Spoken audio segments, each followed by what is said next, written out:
الحمد لله نحمده ونستعينه ونستغفره ونؤمن به ونتوكل عليه ونعوذ بالله من شرور أنفسنا ومن سيئات أعمالنا من يهد الله فلا مضل له ومن يضلل فلا هادي له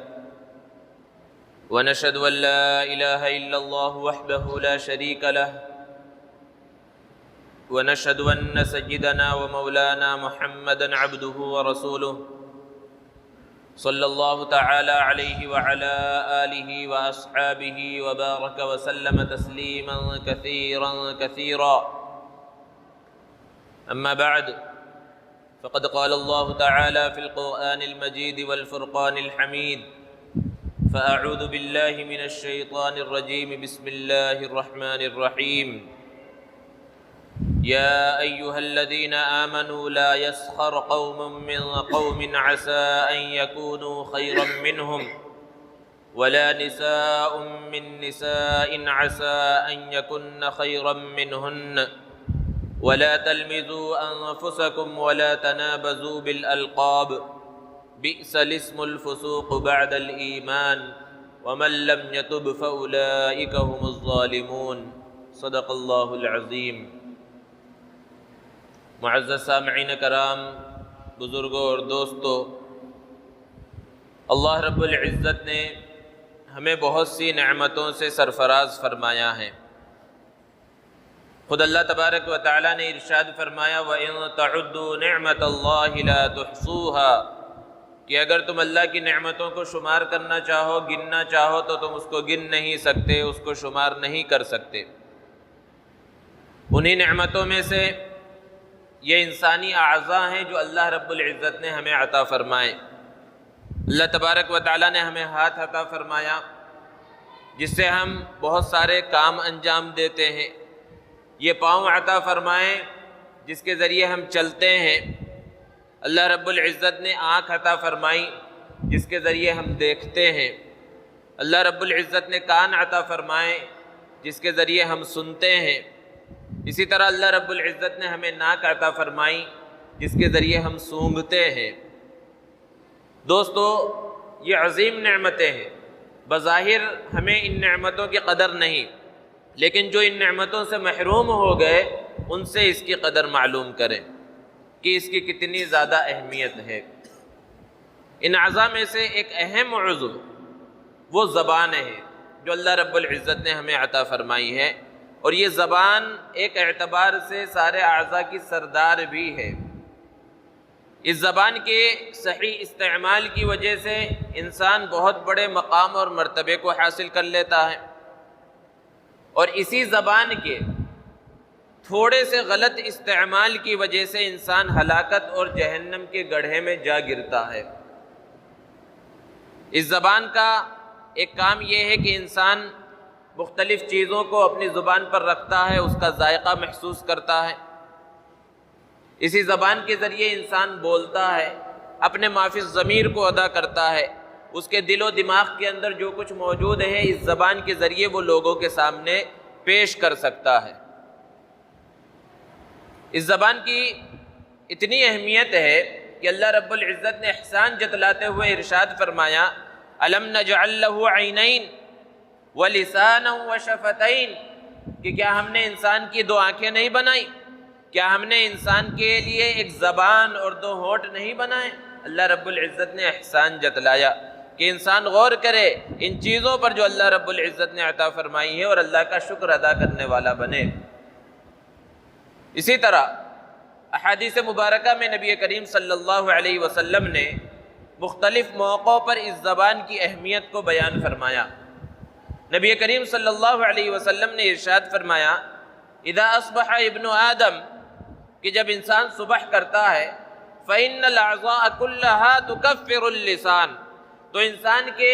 جسم کے اندر جتنے اعضاء ہیں وہ سب زبان کے سامنے ہاتھ جوڑ کر کھڑے ہو جاتے ہیں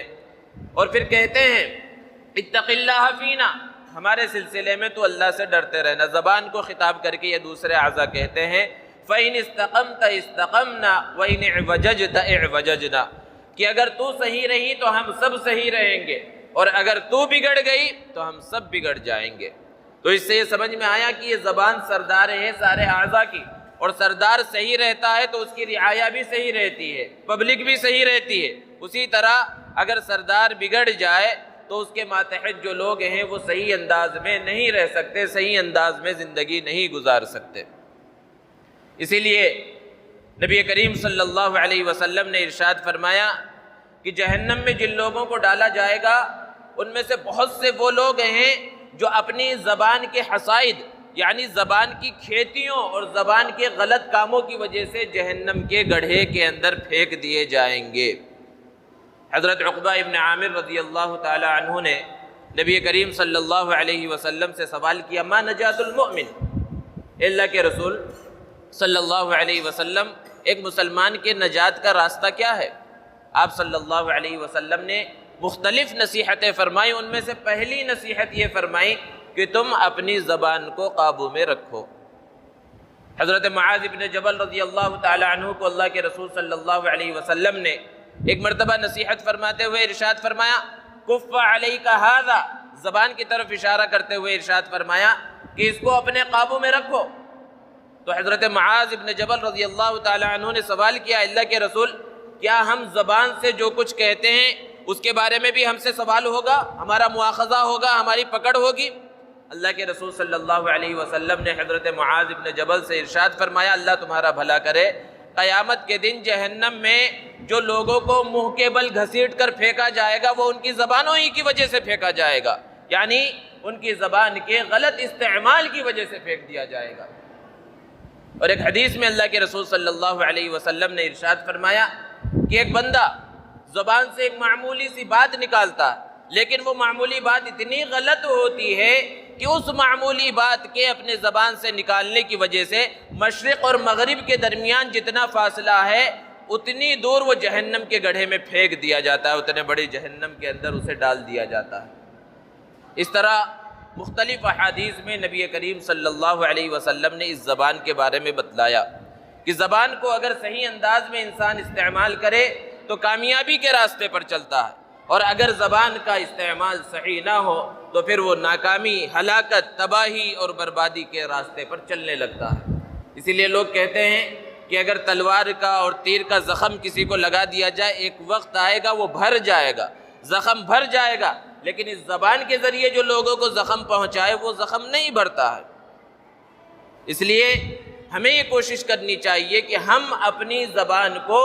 صحیح انداز میں استعمال کریں، اس زبان کا غلط استعمال نہ ہونے پائے۔ اگر زبان ہماری صحیح نہیں ہے اور زبان کا استعمال صحیح انداز میں نہیں ہو رہا ہے تو پھر انسان کامیاب نہیں ہے۔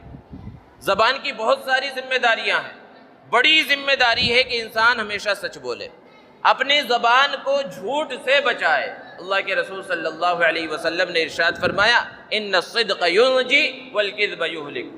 کہ سچائی انسان کو نجات دلاتی ہے اور جھوٹ انسان کو ہلاک کر دیتا ہے۔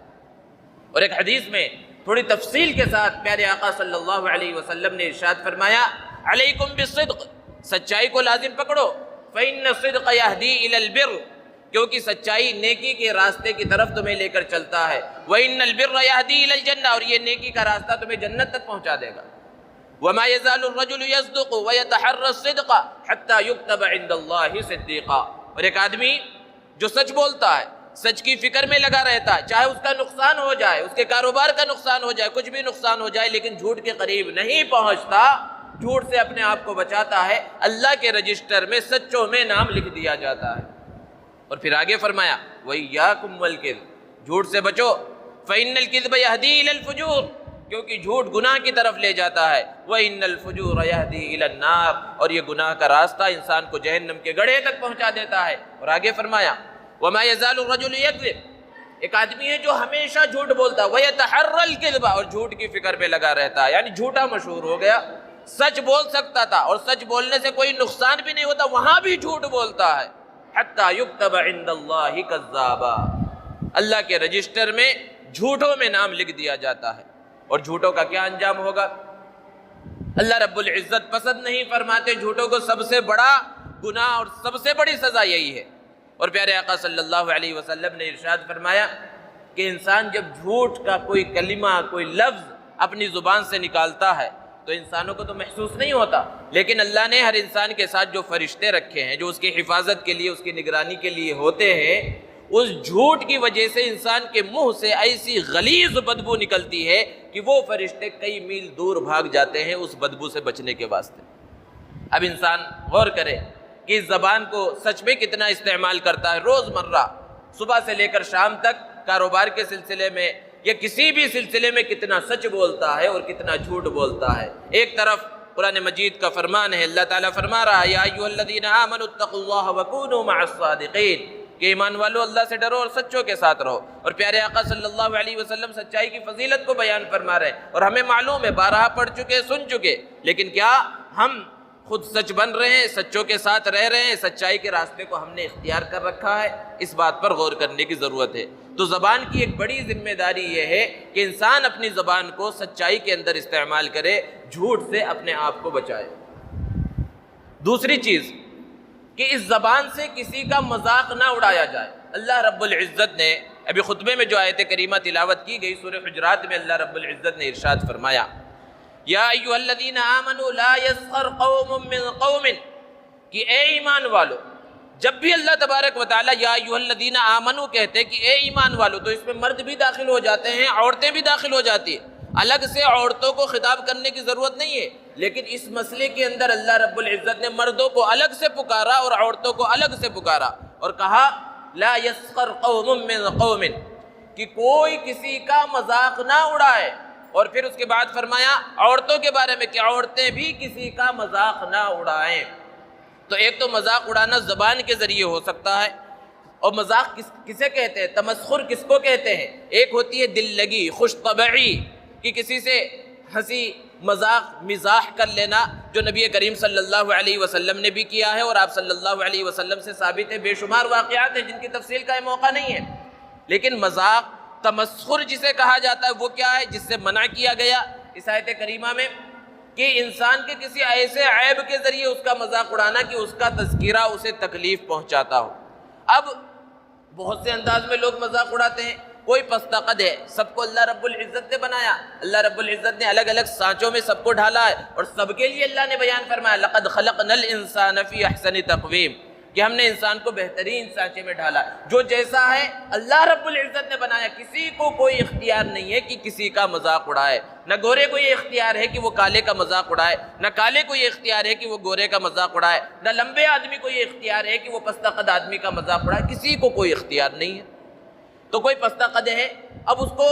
جہاں دکھ رہا ہے اس کو گڈھا کہہ کر پکارا جا رہا ہے، کوئی کالا ہے تو کالے کہہ کر پکارا جا رہا ہے۔ یہ مذاق کے مختلف انداز ہیں، مختلف طریقے ہیں، اور اسی طرح ضروری نہیں کہ مذاق صرف زبان سے اڑایا جائے، اپنے اعضاء سے کسی کو اشارہ اس انداز میں کیا جا رہا ہے جس سے اسے تکلیف پہنچتی ہے، اس انداز میں کسی کا تمسخر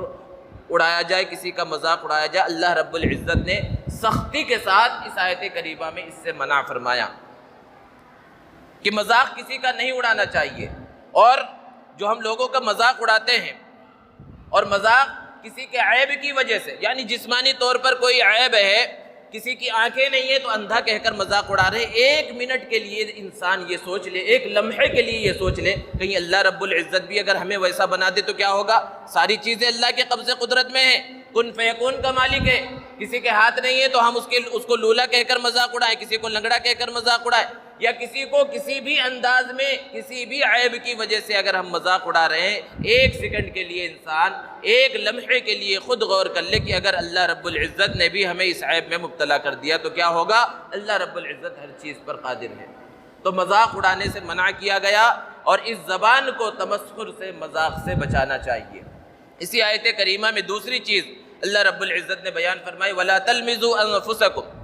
اپنے عیوب کو تلاش مت کرو۔ انسان کوئی بھی اپنا عیب تلاش نہیں کرتا، وہ تو دوسروں کے عیوب کو تلاش کرنے میں لگا رہتا ہے۔ تو اپنے عیوب کو تلاش کرنے سے مراد کیا ہے؟ جیسے کہ قرآن مجید میں دوسری جگہ پر اللہ رب العزت نے ارشاد فرمایا وَلَا تَقْتُلُوا أَنفُسَكُمْ، اپنے آپ کو قتل مت کرو۔ تو اپنے آپ کو عموماً لوگ قتل نہیں کرتے، دوسروں کو قتل کرتے ہیں۔ تو یہاں مراد یہ ہے کہ اگر تم دوسروں کو قتل کرو گے تو دوسرے لوگ تمہارا قتل کریں گے، تم دوسروں کا مذاق اڑاؤ گے تو دوسرے تمہارا مذاق اڑائیں گے۔ تم اگر دوسروں کے عیوب کو تلاش کرو گے دوسرے تمہارے عیوب کو تلاش کریں گے، تو یہ مطلب ہوا کہ تم دوسروں کے پیچھے لگو گے، دوسرے تمہارے پیچھے لگیں گے۔ تو عیوب کو تلاش کرنے سے منع کیا گیا کہ انسان اپنی فکر کرے کہ وہ کس طرح کے گناہوں میں مبتلا ہے، اور یہ سوچے کہ اللہ نے ہماری ستاری کر رکھی ہے، اللہ رب العزت ستار العیوب ہے، ہمارے گناہوں کو چھپا دیا ہے، ہمارے گناہ چھپے ہوئے ہیں، تو ہم کیوں دوسروں کے گناہوں اور دوسروں کے عیوب کو تلاش کرنے میں لگے ہوئے ہیں۔ تو دوسرا حکم جو اس آیت کریمہ میں اللہ رب العزت نے دیا کہ دوسروں کے عیوب کو تلاش کرنے سے بچو، اور پھر آگے بیان فرمایا، اس زبان کی ذمہ داریوں کو بیان فرمایا، وَلَا تَنَابَزُوا بِالْأَلْقَابِ، اور لوگوں کو برے لقب سے، برے نام سے نہ پکارو۔ یہ چیز، یہ برائی بھی ہمارے معاشرے کے اندر عام ہے، اور یہ سلسلہ شروع ہوتا ہے بچپنے سے،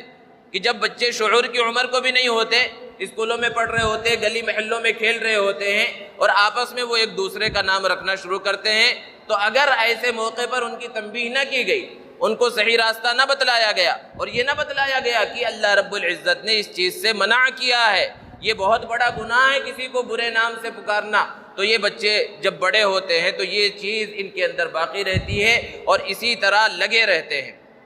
تو تنابز بالالقاب سے منع کیا گیا کہ کسی کو بھی، چاہے وہ ہمارا دوست ہو یا دشمن ہو، چاہے مسلمان ہو یا غیر مسلم ہو، کسی کے لیے بھی برے القاب سے پکارنا، برے نام سے پکارنا یہ جائز نہیں ہے، اس سے اللہ رب العزت نے منع فرمایا۔ ہاں، کسی کو اچھا نام دینا یہ نبی کریم صلی اللہ علیہ وسلم کا طریقہ ہے۔ اللہ کے رسول صلی اللہ علیہ وسلم نے حضرت ابوبکر رضی اللہ عنہ کو صدیق کا لقب دیا، حضرت علی رضی اللہ تعالیٰ عنہ کو دیکھا ایک مرتبہ مٹی پر لیٹے ہوئے تو آپ کو ابو تراب، مٹی والا کہہ کر پکارا، تو یہ پیارا نام ہے، اور اس نام کو حضرت علی رضی اللہ تعالیٰ عنہ نے قبول کیا۔ حضرت ابو ہریرہ، ان کا اصل نام کچھ دوسرا ہے، لوگوں کو پتہ بھی نہیں ہے، تو عموماً ان کے ساتھ بلی رہتی تھی، تو اللہ کے رسول صلی اللہ علیہ وسلم نے انہیں ابو ہریرہ بلی والا کہہ کر پکارا۔ تو اچھے نام جس سے انسان کو خوشی ملے وہ نبی کریم صلی اللہ علیہ وسلم کا طریقہ ہے، لیکن برے ناموں سے پکارنا، برے القاب سے پکارنا کسی بھی انداز میں، چاہے جو ہو، چاہے ہمارا رشتہ دار ہو، دوست ہو یا دشمن ہو یا اسی طرح غیر مسلم بھی ہے، تب بھی اسے برے لقب سے، برے ناموں سے پکارنا جائز نہیں ہے۔ اللہ رب العزت نے اس سے سختی سے منع فرمایا۔ تو یہ زبان کی ذمہ داریاں ہیں، اور زبان کی خرابیوں میں سے جو بڑی خرابی ہے وہ بد زبانی ہے، کہ انسان اپنی زبان کو صحیح انداز میں استعمال نہ کرے، بری چیزیں اپنی زبان سے نکالتا رہے۔ یہ چیزیں، برے نام سے پکارنا، زبان کے ذریعے مذاق اڑانا، یہ سب بد زبانی کی اقسام ہیں، لیکن بد زبانی کی ایک بہت بڑی شکل، جو خطرناک شکل ہے، وہ گالی دینا ہے۔ لوگوں کو گالی دینا یہ بد زبانی کی ایک بدترین قسم ہے، گالی گلوچ کے اندر مبتلا ہونا۔ اللہ رب العزت نے تو یہاں تک بیان فرمایا، وَلَا تَسُبُّوا الَّذِينَ يَدْعُونَ مِن دُونِ اللَّهِ، کہ معبودان باطلہ کو بھی تم گالی مت دو، یعنی جو غیر مسلم ہیں، وہ جو بتوں کی، مورتیوں کی پوجا کر رہے ہیں، تمہیں معلوم ہے کہ ان کی کوئی حقیقت نہیں ہے، لیکن تب بھی تم انہیں برا بھلا مت کہو، ان کے معبودوں کو تم برا بھلا مت کہو، ان کو گالی مت دو۔ کیا ہوگا بدلے میں؟ کہ وہ بدلے میں اللہ رب العزت کو گالی دیں گے، انہوں نے تو پتہ بھی نہیں ہے۔ تو اللہ تبارک و تعالیٰ نے تو معبودان باطلہ کو گالی دینے سے منع کیا، اور نبی کریم صلی اللہ علیہ وسلم نے احادیث مبارکہ کے اندر غیر مسلموں کو گالی دینے سے بھی منع کیا گیا ہے، انہیں برا بھلا کہنے سے منع کیا۔ اور نبی کریم صلی اللہ علیہ وسلم نے ارشاد فرمایا، سباب المسلم فسوق وقتالہ کفر، کہ مسلمان کو گالی دینا فسق ہے، بہت بڑا گناہ ہے، اور مسلمان سے جھگڑنا یہ کفر تک پہنچانے والا ہے۔ اور گالی یہ منافقین کی نشانیوں میں سے ہے۔ نبی کریم صلی اللہ علیہ وسلم نے ارشاد فرمایا کہ منافق کی 4 نشانیاں ہیں، کہ جب بھی بات کرے گا جھوٹ بولے گا،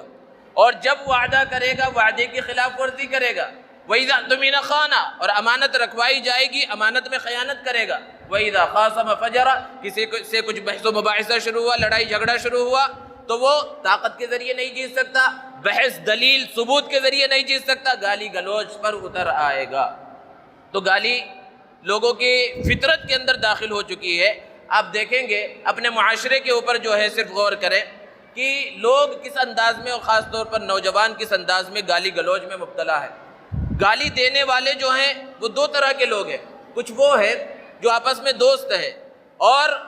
غصے میں بھی نہیں ہے، کوئی لڑائی جھگڑا نہیں ہے، لیکن ان کی بات چیت گالی کے بغیر ہوتی ہی نہیں کہ اس نے یہ بھی گالی دے رہا ہے، ماں بہن کی گالی دے رہا ہے اور سامنے والا اس کو برا بھی نہیں محسوس کر رہا، گویا کہ غیرت ہی ختم ہو گئی، اس انداز میں گالی گلوچ سے ہی بات کرتے ہیں، ہمیشہ ان کی زبان سے گالی ہی نکلتا ہے، اور گالی سے گویا کہ ان کے دل کو تسکین پہنچتی ہے، اس انداز میں گالی سے بات کر رہے ہیں۔ یا پھر کچھ ایسے ہیں جو شدت کے اندر، شدت غضب میں، غصے کے اندر آ کر گالی دینا شروع کرتے ہیں۔ تو چاہے جس انداز میں کسی کو گالی دی جائے، یہ گالی بہت بڑا گناہ ہے، اس سے منع کیا گیا ہے، اور یہ زبان کی حصائد یعنی وہ کھیتیاں ہیں جو جہنم تک پہنچانے والے ہیں، جس کو نبی کریم صلی اللہ علیہ وسلم نے بیان فرمایا، ان چیزوں کے اندر یہ فسق و فجور اور یہ گالی دینا شامل ہے۔ اپنے معاشرے کے اندر ہم غور کریں کہ ہمارے نوجوان بڑے اور مسلمان محلوں کے اندر لڑائی جھگڑے ہوتے رہتے، پڑوسیوں میں لڑائی جھگڑے، خواتین کے آپس میں لڑائیاں شروع ہوتی ہیں تو ایسی گالیاں دی جاتی ہیں، لوگ بتاتے ہیں کہ شریف آدمی تو وہاں سے گزر نہیں سکتا کہ عورتیں ایسی گالیاں دیتی ہیں، اور یہ گالیاں کہاں سے سیکھتے ہیں؟ بولتے ہیں کہ بھئی ہمارا بچہ گالی دینا شروع کر رہا، لوگ جا کے اسکول میں شکایت کرتے ہیں یا مکتب میں آ کر شکایت کرتے ہیں، مدرسے میں، کہ بھئی بچہ گالی دینے لگ رہا۔ تو بچہ کہیں سے گالی کہاں سے سیکھ رہا؟ اگر والدین اور ان کے گھر والے گالی گلوچ میں مبتلا نہ ہو، وہ گالی نہ دیں، تو وہ بچے کی زبان پر گالی آ ہی نہیں سکتی ہے۔ بچے نے گالی دینے کا آغاز کیا، بچے نے گالی دینا شروع کیا تو اس نے وہیں سے سیکھا، کیونکہ اس کے لیے سب سے بڑی درسگاہ نہ مدرسہ ہے، نہ مسجد ہے، نہ مکتب ہے، سب سے بڑی درسگاہ اس کے لیے اس کا گھر ہے، ماں کی گود ہے، اس کا گھر ہے، وہیں سے وہ ساری چیزیں سیکھتا ہے۔ تو یہاں بچے کو سدھارنے کی ضرورت نہیں ہے، سب سے پہلے اپنے آپ کو سدھارنے کی ضرورت ہے کہ ہم بسا اوقات نہ چاہتے ہوئے بھی زبان سے گالی نکلتی ہے۔ تو یہ گالی گلوچ یہ بہت بڑی بیماری ہے اور بد زبانی کی خطرناک قسموں میں داخل ہے، اس سے بھی اپنے آپ کو بچانے کی ضرورت ہے۔ تو زبان کے جتنے بھی گناہ ہیں یہ ایسے گناہ ہیں جو انسان کو تباہی کے دہانے پر لے کر چلے جاتے ہیں۔ ان سے بچنے کا طریقہ کیا ہے کہ انسان اپنی زبان کی حفاظت کرے؟ زبان کی حفاظت کے لیے کیا تدبیر اختیار کرے؟ اللہ کے رسول صلی اللہ علیہ وسلم کے فرامین کو اپنے سامنے رکھے۔ پیارے آقا صلی اللہ علیہ وسلم نے ارشاد فرمایا، من کان یؤمن باللہ والیوم الآخر فلیقل خیرا او لیصمت، کہ جو اللہ پر ایمان رکھتا ہے، آخرت کے دن پر ایمان رکھتا ہے، تو اسے چاہیے کہ جب بھی کہے بھلی بات کہے، اور اگر بھلی بات کے علاوہ کچھ کہنا ہے تو پھر خاموش رہے۔ یہ نبی کریم صلی اللہ علیہ وسلم کا فرمان ہے، اس فرمان پر انسان عمل کی کوشش کر لے کہ میں جب کہوں گا اچھی بات زبان سے نکالوں گا، بری بات اپنی زبان سے نہیں نکالوں گا، خود بخود اس کی زبان کی حفاظت ہوگی۔ اور اگر اس کی فکر نہ کرے تو اس کی زبان سے اسی طرح کی غلط چیزیں نکلتی رہیں گی، جس کی وجہ سے اس کے نام اعمال کے اندر گناہ پر گناہ لکھے جاتے رہیں گے، اور انسان بظاہر یہ سمجھ رہا ہوگا کہ وہ اچھے انداز میں زندگی گزار رہا ہے۔ دوسری چیز، بد زبانی سے اپنے آپ کو بچانے اور زبان کی حفاظت کے لیے یہ سوچے کہ اللہ رب العزت تو ہر چیز دیکھ رہا ہے، ہر چیز اسے معلوم ہے، لیکن بطور گواہ، بطور ثبوت اللہ رب العزت نے فرشتے بھی متعین فرمائے ہیں۔ قرآن مجید میں اللہ رب العزت نے ارشاد فرمایا، اذ یتلقی المتلقیان،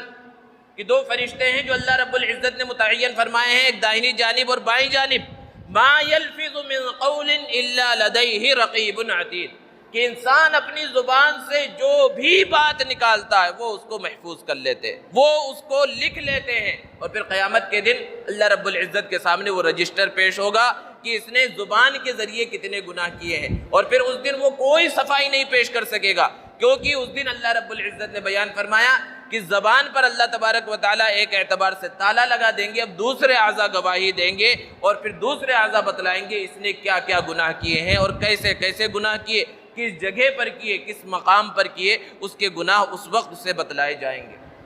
اور دوسری جگہ پر اللہ رب العزت نے بیان فرمایا، وَإِنَّ عَلَيْكُمْ لَحَافِظِينَ، کہ بے شک تمہارے اوپر کچھ نگران مقرر کیے گئے ہیں، کرامن کاتبین، جو کرامن کاتبین ہیں، فرشتے ہیں، وہ تمہارے اچھے اور برے عمل کو لکھ رہے ہیں، یعلمون ما تفعلون، تم جو کچھ کرتے ہو وہ سب جانتے ہیں، اور سب چیزوں کی گواہی اللہ رب العزت کے سامنے وہ فرشتے دینے والے ہیں۔ تو اس بات پر انسان غور کر لے کہ زبان سے جو لفظ بھی نکلتا ہے وہ لفظ اللہ رب العزت کے رجسٹر میں محفوظ ہو جاتا ہے، انسان کے نام اعمال میں وہ محفوظ ہو گیا، اب اس کا حساب قیامت کے دن اللہ رب العزت کے سامنے دینا ہے۔ اور پھر اس بد زبانی کا اور لوگوں کو تکلیف پہنچانے کا، لوگوں کو برا بھلا بولنے کا خطرناک انجام جو ہوتا ہے۔ ایک حدیث میں اللہ کے رسول صلی اللہ علیہ وسلم نے صحابہ سے سوال کیا، اتدرون ما المفلس، اے صحابہ مجھے بتاؤ کیا تم جانتے ہو مفلس کون ہے؟ صحابہ نے عرض کیا، اللہ کے رسول ہم تو اپنے درمیان مفلس، غریب، فقیر اس شخص کو سمجھتے ہیں جس کے پاس دینار اور درہم نہ ہو، روپیہ پیسہ نہ ہو، کھانے پینے کی چیزیں نہ ہو، اسے ہم مفلس سمجھتے ہیں۔ اللہ کے رسول صلی اللہ علیہ وسلم نے ارشاد فرمایا، یہ حقیقی مفلس نہیں ہے، میری امت کا مفلس تو وہ ہے جو کل قیامت میں اللہ رب العزت کے دربار میں پیش ہوگا تو ابھی نبی کریم صلی اللہ علیہ وسلم نے ارشاد فرمایا اس کے نام اعمال میں نماز بھی ہوگی، روزے بھی ہوں گے، زکوٰۃ بھی ہوگی اور دوسرے نیک اعمال بھی ہوں گے، سب کچھ ہوگا، لیکن کسی کو گالی دی ہوگی، کسی کو برا بھلا کہا ہوگا، کسی کو تکلیف پہنچایا ہوگا اپنی زبان کے ذریعے، دوسرے ذرائع سے۔ اب اللہ رب العزت کیا کریں گے کہ وہ جن جن کو گالیاں دی ہیں، جن جن کے خلاف زبان درازی کی ہے، جن جن کے ساتھ بد زبانی کی ہے، جن جن کو برا بھلا کہا ہے، اللہ رب العزت ان سب کو بلائیں گے اور اس کے نام اعمال میں جو نیکیاں ہیں، نماز، روزہ، زکوٰۃ، صدقہ، خیرات اور دوسری جو چیزیں جن کا ثواب اس کے نام اعمال میں محفوظ ہے، جن جن کو گالیاں دی تھی، جن جن کو برا بھلا کہا تھا، جن جن کے حق مارے تھے، سب کو اس کی نیکیاں دی جائیں گی۔ اور پھر اگر اس کی نیکیاں ختم ہو گئی، نام اعمال خالی ہو گیا اور پھر بھی اگر لوگ باقی ہیں تو پھر ان کے گناہ اس کے اوپر لاد دیے جائیں گے۔ اللہ کے رسول صلی اللہ علیہ وسلم نے ارشاد فرمایا کہ میری امت کا مفلس یہ ہے۔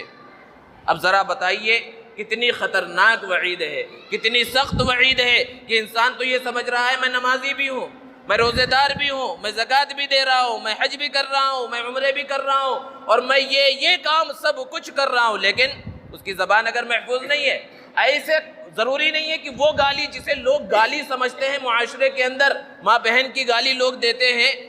ضروری نہیں کہ ایسی گالی نکلے زبان سے تو ہی اسے گالی کہا جائے گا۔ کوئی بھی ایسا کلمہ زبان سے نکلنا جس سے سامنے والے کو تکلیف پہنچ جائے، یہ گالی کے اندر آتا ہے، یہ بد زبانی کے اندر شامل ہے۔ اللہ کے رسول صلی اللہ علیہ وسلم نے بڑے گناہوں کو بیان کرتے ہوئے ارشاد فرمایا کہ کبیرہ گناہوں میں سے یہ گناہ ہے کہ انسان اپنے والدین کو گالی دے۔ اب یہ سوال ہو سکتا ہے کہ کوئی انسان اپنے والدین کو کیسے گالی دے سکتا ہے؟ اللہ کے رسول صلی اللہ علیہ وسلم سے جب پوچھا گیا تو آپ صلی اللہ علیہ وسلم نے ارشاد فرمایا کہ اپنے والدین کو گالی دینے کی شکل یہ ہے کہ تم دوسروں کے والدین کو گالی دو تو بدلے میں وہ تمہارے والدین کو گالی دیں گے، تو گویا کہ تم نے خود اپنے والدین کو گالی دی۔ اب دیکھیے معاشرے کے اندر کس انداز میں لوگ ایک دوسرے کو گالی دیتے ہیں اور بدلے میں گالی سنتے ہیں، یہ سب معاشرے کے اندر چل رہا ہے۔ تو ضرورت اس بات کی ہے کہ انسان سوچے کہ دنیا کے اندر اس کے نقصان ہوتے ہیں کہ جو بد زبان شخص ہوتا ہے لوگ اس سے کتراتے ہیں، اس سے نہیں ملتے، لیکن آخرت کا کتنا بڑا نقصان ہونے والا ہے کہ جن کو ہم برا بھلا کہتے ہیں، جن کو ہم گالیاں دیتے ہیں، جن کا تمسخر اڑاتے ہیں، مذاق اڑاتے ہیں، ان سب کا حساب ہوگا قیامت کے دن۔ اللہ رب العزت اگر نام اعمال میں کچھ ہوگا، نیکیاں ہوں گی تو یہ نیکیاں ختم ہو جائیں گی اور اوپر سے گناہ لادے جائیں گے۔ اللہ رب العزت سے دعا ہے اللہ تبارک و تعالی ہم سب کی بد زبانی سے حفاظت فرمائے، زبان کو صحیح انداز میں استعمال کرنے کی توفیق عطا فرمائے۔ وآخر دعوانا ان الحمد للہ رب العالمین۔